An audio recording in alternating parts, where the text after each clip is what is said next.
পাহাড়ি গ্রামের কোলে প্রাকৃতিক উপায়ে রূপচর্চার অনন্য সাবান কিভাবে তৈরি হয় আসুন আপনাদেরকে দেখাই। সবার প্রথমে জঙ্গল থেকে সংগ্রহ করা তাজা আখরোট ভালোবাসা দিয়ে ওখলিতে কুটে নেওয়া হয়।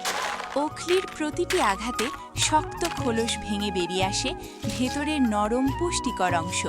সেই মূল্যবান অংশ আস্তে আস্তে আলাদা করে নেওয়া হয়। তারপর আবার ওখলিতে কুটে মসৃণ কোমল পেস্ট তৈরি করা হয়।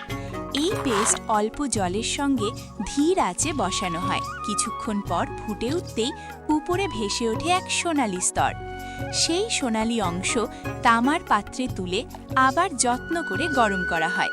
জল ধীরে ধীরে বাষ্প হয়ে উড়ে যায় আর সামনে আসে বিশুদ্ধ আখরোটের তেল। এরপর ছেঁকে নেওয়া হয় খাঁটি নির্মল তেল। পরদিন সকালে সাদা ক্যামেলিয়া ফুল সংগ্রহ করা হয়। রোদে শুকিয়ে দুদিনে ফুলগুলো প্রস্তুত হয়। তারপর সেই শুকনো ফুল ৩ মাস ধরে বাদাম তেলের সঙ্গে ভিজিয়ে রাখা হয়।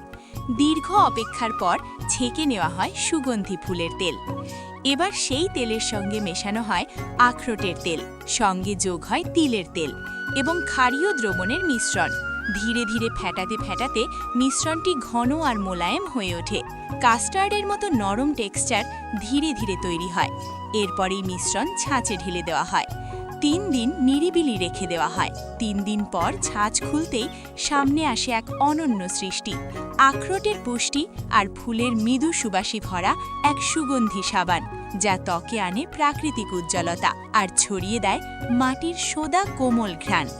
আপনি যদি এই প্রাকৃতিক সাবানটি পেতে চান তাহলে কমেন্ট করুন, লাইক দিন আর সাবস্ক্রাইব করে আমাদের সঙ্গে জুড়ে থাকুন।